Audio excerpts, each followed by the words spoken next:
UP उपचुनाव की politics बहुत इंटरेस्टिंग हो गई है।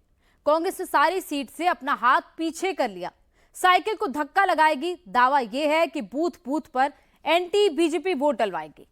कांग्रेस का यूपी में कितना वजूद है? क्या कांग्रेस के धक्के से अखिलेश की साइकिल 9 सीट पर दौड़ जाएगी? अंदर खाने की खबर यह है कि लोकल लीडरशिप को साइड करके यह फैसला राहुल गांधी ने खुद लिया है। राहुल ने जो सोचा उसका फायदा कांग्रेस से ज्यादा योगी को होगा। 9 की 9 सीटों पर बीजेपी को इसका क्या डायरेक्ट एडवांटेज होगा? बीजेपी ने जो लिस्ट जारी की उसमें एक एक सीट पर कांग्रेस के पीछे हटने से वोट की शिफ्टिंग किस तरह होगी? यूपी की राजनीति को माइक्रो लेवल पर समझने के लिए ये रिपोर्ट जरूर देखिए। यूपी में हार से राहुल डर गए क्या, इसलिए साइकिल से उतर गए? रणनीति या मजबूरी, इसलिए उपचुनाव में क्या राहुल ने बनाई दूरी? बाबा का नहीं कोई तोड़, क्या इसलिए राहुल ने मैदान दिया छोड़?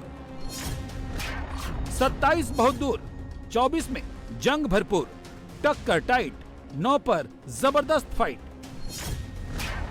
बाबा का नहले पर दहला, 24 का 24 में ही लेंगे बदला।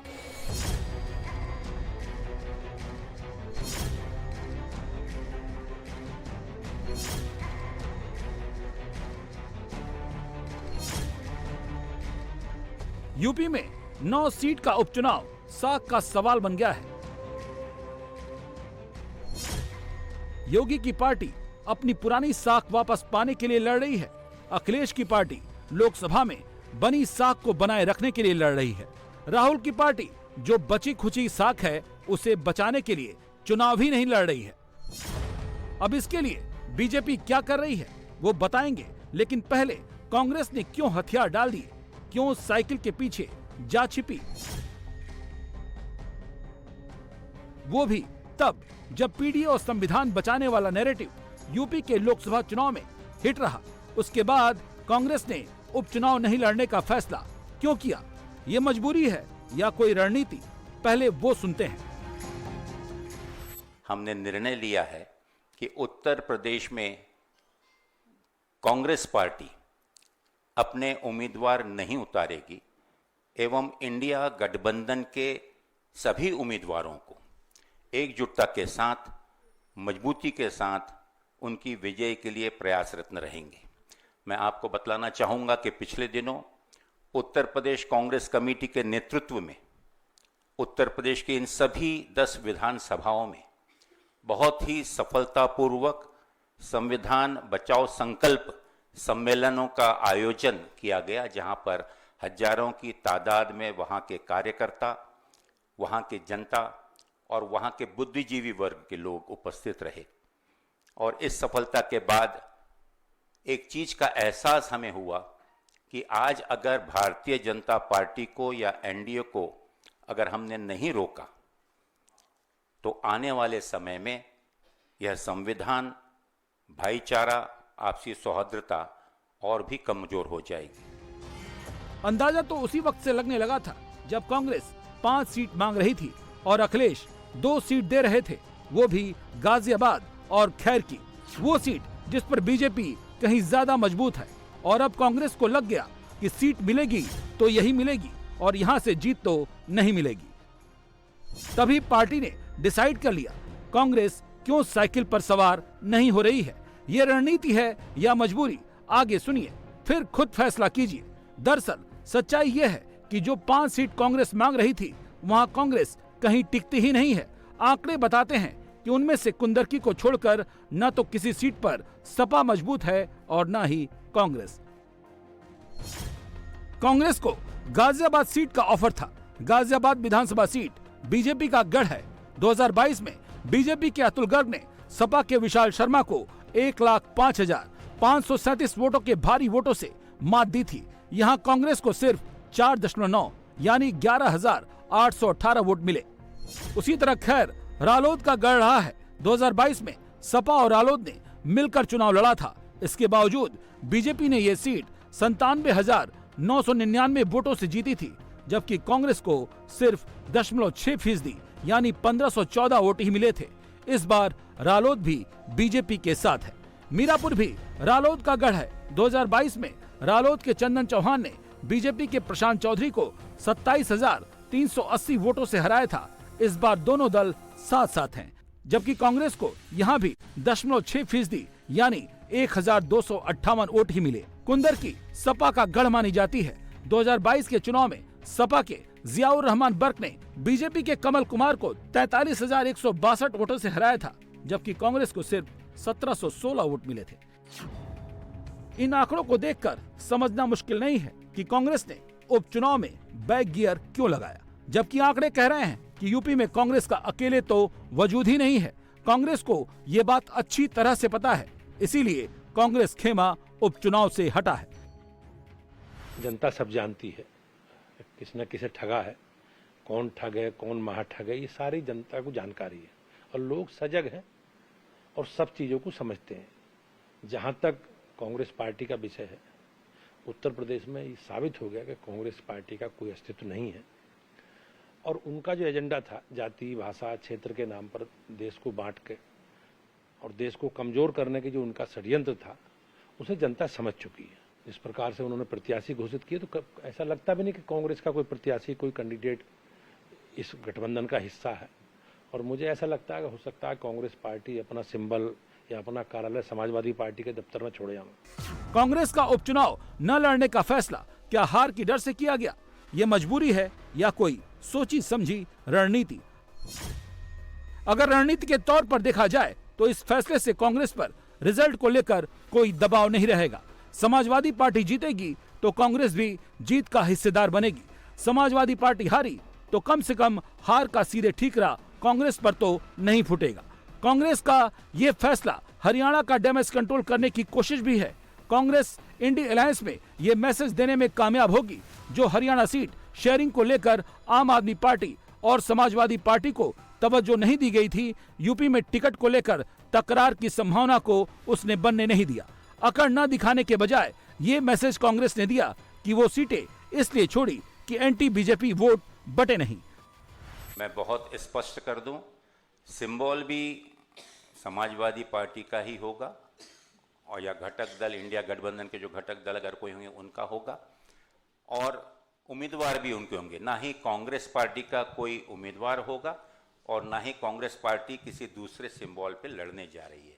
बिना किसी शर्त के हमने समाज के हित में एक सकारात्मक मजबूत राजनीति के चलते हुए माननीय राहुल गांधी जी और आदरणीय मल्लिकार्जुन खड़गे जी और हमारी नेता आदरणीय प्रियंका गांधी जी के निर्देशानुसार और जिस भावनाओं के चलते हुए पिछले दिनों 10,700 किलोमीटर से भी ज़्यादा की यात्रा इस देश को जोड़ने और लोगों के बीच एक प्रेम का संदेश देने का जो त्याग तपस्या आदरणीय राहुल गांधी जी ने की, वो सिर्फ शाब्दिक रूप से नहीं, उन्होंने कर दिखलाई। और आज इस निर्णय के साथ मैं गर्व के साथ कह सकता हूं कि आज कांग्रेस पार्टी देश के प्रति जो उसकी जिम्मेदारी है, एक प्रमुख विपक्षी दल के तौर पर जो जिम्मेदारी है, उसका निर्वहन कर रही है। मतलब साफ है कि यूपी में अखिलेश को बड़ा भाई मानने में उसे कोई दिक्कत नहीं है। ये रणनीति भी है और मजबूरी भी। यही नहीं, कांग्रेस के चुनाव न लड़ने के फैसले ने यूपी में भविष्य की सियासत में बने रहने की संभावना को भी खोल दिया है। वो कैसे, वो भी समझ लेते हैं। कांग्रेस अगर 2 सीट गाजियाबाद सदर और खैर से चुनाव लड़ती तो कहा जा रहा है कि दोनों उसके लिए बहुत टफ सीट है, जहां कांग्रेस का जीतना लगभग नामुमकिन है। अगर ऐसा होता तो लोकसभा चुनाव में मिला जीत का टेम्परामेंट डाउन हो जाता, कार्यकर्ताओं के मनोबल पर असर पड़ता। कांग्रेस ने यहां सीट छोड़कर बलिदानी वाली इमेज पेश की है, जिसका फायदा वो 2027 के यूपी चुनाव में सीट शेयरिंग में ले सकती है। कांग्रेस का फोकस राज्य से ज्यादा नेशनल पॉलिटिक्स पर है। नेशनल पॉलिटिक्स के हिसाब से यूपी एक अहम सूबा है और इस सूबे में कांग्रेस के लिए सपा का साथ जरूरी है, क्योंकि 2022 के यूपी चुनाव में अकेले ही मैदान में उतरी कांग्रेस को सिर्फ 2 सीटें ही मिली थी और अभी लोकसभा चुनाव में सपा के साथ गठबंधन कर उसे 7 सीटें मिली। जो आज समाज और संविधान दोनों को ठग रहे हैं, वह किस मुंह से इस भाषा का प्रयोग कर रहे हैं। इंडिया गठबंधन के सभी साथी साथ हैं और सबका मान अखिलेश यादव जी रखने की बखूबी जानते हैं। वो सबका सम्मान कर रहे हैं। कांग्रेस सहमत है, जैसा हरियाणा में आप लोगों ने देखा समाजवादी पार्टी सहमत थी, तो यूपी में कांग्रेस सहमत होगी। मतलब ये कि कांग्रेस का फार्मूला हर तरह से उसकी सियासत पर सेट हो रहा है। कांग्रेस किसी भी तरह से ऐसा कुछ नहीं करना चाहती जिसका असर इंडी अलायंस के भविष्य की सियासत पर पड़े। 2027 के चुनाव में अभी 3 साल हैं और ये बात सच है कि सियासत में कोई किसी का सगा नहीं होता। समीकरण बनते बिगड़ते रहते हैं, लेकिन अखिलेश यादव ने अपनी शर्तों पर, अपने सिंबल पर लड़ाने की बात कहकर राहुल गांधी को झुकाकर ये बात तो साबित कर दी है कि यूपी में इंडी गठबंधन के बड़े भाई वही हैं। अखिलेश राहुल में क्या चल रहा है वो सारी बातें सामने आ गई हैं, लेकिन योगी मोदी की टीम अभी से एज लेने के मूड में आ गई है। कांग्रेस को सीट नहीं मिली, कांग्रेस ने सीट छोड़ दी, बीजेपी ने इस पर दोनों की मौज ले ली। यूपी बीजेपी के ट्वीट का मजमून बता रहा है कि कांग्रेस के चुनाव न लड़ने के फैसले पर सबसे ज्यादा मजा बीजेपी को आ रहा है। योगी और योगी की पार्टी के लिए 9 सीट का उपचुनाव साख का चुनाव बना हुआ है। बीजेपी लोकसभा चुनाव का बदला 9 की 9 सीट जीत कर लेना चाहती है। अगर वो ऐसा करती है तो ये मोमेंटम 27 के चुनाव तक बना रहेगा, जो अखिलेश के सत्ताधीश के सपने को तोड़ने के लिए बहुत जरूरी रहेगा। इसीलिए इस बार योगी की पार्टी ने एक एक सीट, एक एक चेहरे को सोशल इंजीनियरिंग और ग्राउंड पॉलिटिक्स की कसौटी पर कसकर परखा है। यूपी में 9 सीटों पर उपचुनाव के लिए योगी की पार्टी और गठबंधन ने जो लिस्ट जारी की है उसमें सीसामऊ से सुरेश अवस्थी, गाजियाबाद से संजीव शर्मा, कुंदरकी से रामवीर सिंह ठाकुर, करहल से अनुजेश यादव, फूलपुर से दीपक पटेल, कटहरी से धर्मराज निषाद, मझवा से सुचिस्मिता मौर्य और खैर सुरक्षित सीट से सुरेंद्र दिलेर को बीजेपी ने टिकट दिया है, जबकि आरएलडी ने मीरापुर सीट से मिथिलेश पाल को उतारा है। बीजेपी ने समाजवादी पार्टी की जीती हुई सीट पर अटैकिंग स्ट्रेटजी बनाई है। करहल से अनुजेश यादव को उतारने के पीछे बीजेपी की रणनीति यादव खानदान की सियासी जमीन को हिलाने की है। कैसे, आगे सुनेंगे तो समझ पाएंगे। दरअसल अनुजेश यादव अखिलेश यादव के चचेरे जीजा हैं। अखिलेश यादव के चचेरे भाई धर्मेंद्र यादव के सगे जीजा मुलायम सिंह यादव के भाई के दामाद। करहल में बीजेपी ने अनुजेश यादव को टिकट दिया है। अनुजेश यादव यादव परिवार की खानदानी सीट से तेज प्रताप यादव के खिलाफ चुनाव लड़ेंगे। करहल सीट की यादव परिवार में क्या अहमियत है, इसी से समझ लीजिए। तेज प्रताप यादव जब नामांकन भरने गए तो पूरी यादव फैमिली उनके पीछे खड़ी थी। अब इसी सीट पर बीजेपी ने अनुजेश यादव को उतारकर सीधे यादव परिवार को चैलेंज दे दिया है। दरअसल अनुजेश यादव का रिश्ता यादव खानदान से बेहद नाजुक रिश्ता है। मुलायम सिंह यादव 4 भाई थे। मुलायम, अभयराम यादव, रत्न सिंह यादव, राजपाल सिंह यादव, सबसे छोटे भाई शिवपाल सिंह यादव, राम गोपाल यादव मुलायम के चचेरे भाई हैं। मुलायम सिंह यादव के बेटे अखिलेश यादव हैं। अखिलेश की पत्नी डिम्पल यादव मुलायम सिंह यादव के सबसे बड़े भाई अभयराम यादव हैं। अभयराम यादव के 2 बेटे धर्मेंद्र यादव, अनुराग यादव और 2 बेटी संध्या यादव और शीला यादव हैं। अनुजेश यादव संध्या यादव के पति हैं। मुलायम सिंह के दूसरे बड़े भाई रत्न सिंह यादव हैं, जिनके बेटे रणवीर सिंह यादव हैं। उनके बेटे हैं करहल से उम्मीदवार तेज प्रताप यादव।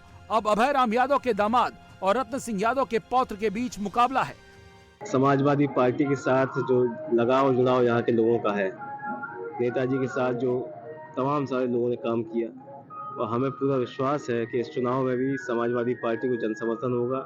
अब भाजपा से चाहे कोई भी प्रत्याशी आते हैं तो खूब आ गए हैं प्रत्याशी के रूप में, लेकिन कहीं कोई असर पड़ने वाला नहीं है। और बहुत बड़े अंतर से आप देखेंगे जब 23 तारीख को वोट खुलेंगे तो समाजवादी पार्टी बड़े अंतर से चुनाव जीत कर आएगी। जब तक बीजेपी ने करहल से कैंडिडेट का ऐलान नहीं किया था तब तक सपा इसे अजेय मान रही थी, लेकिन अखिलेश यादव ने अपने भतीजे और लालू यादव के दामाद को उतार दिया है और बीजेपी ने उनके सामने अनुजेश को उतारकर लड़ाई को दिलचस्प बना दिया है। क्योंकि बीजेपी के लिए करहल की लड़ाई कोई नई नहीं है और अखिलेश के लिए ये चुनौती क्यों है, क्योंकि 2002 विधानसभा चुनाव में बीजेपी इसी सीट से सपा को हरा चुकी है। निश्चित रूप से बीजेपी जीतेगी और अनुजेश जी के बारे में वो हमारे साथ लंबे समय से हैं, हमारी पार्टी से जुड़े हैं, जिला पंचायत के अध्यक्ष भी रहे। तो निश्चित रूप से भारतीय जनता पार्टी में कार्यकर्ताओं को अवसर मिलता है और उन अवसर का लाभ हम सब लोग उठा रहे हैं। कहा तो ये जा रहा है कि योगी की पार्टी ने अनुजेश यादव के जरिए सीधे यादव परिवार की सियासी वजूद पर अटैक किया है। अनुजेश यादव भले ही रिश्ते में यादव परिवार के दामाद हैं, लेकिन सियासी रंजिश अनुजेश यादव की मां के वक्त से चली आ रही है। जब मुलायम सिंह यादव ने अनुजेश यादव की मां को टिकट नहीं दिया था, 2012 यूपी विधानसभा चुनाव में उर्मिला यादव करहल से लड़ना चाहती थी, लेकिन मुलायम सिंह यादव ने सोवरन यादव को टिकट दे दिया। जब उर्मिला यादव ने विरोध किया तो मुलायम सिंह ने पार्टी से निकाल दिया। 2012 चुनाव से पहले उर्मिला यादव ने कांग्रेस को ज्वाइन किया था। पहले तो मैं राष्ट्रीय अध्यक्ष भाजपा श्री नड्डा जी को, मोदी जी को, अमित शाह जी को, योगी जी को और प्रदेश अध्यक्ष भूपेंद्र जी को, धर्मपाल जी को, संगठन मंत्री सभी लोगों को मुझे तो जो विश्वास किया पार्टी ने, मैं उन सबको बहुत बहुत बधाई देता हूं। मैं पार्टी के साथ निष्ठा से लगा था, भाजपा ने मुझ पर विश्वास किया, मैं भाजपा बहुत। मेरे परिवार यहाँ से मम्मी विधायक रही है, मेरे परिवार भी और भी यहाँ से विधायक रहे हैं। जनता मेरे ऊपर बहुत विश्वास करती है। मैंने निष्ठा से जनता के साथ, नीचे गरीब लोगों के साथ रहकर मैंने काम किया।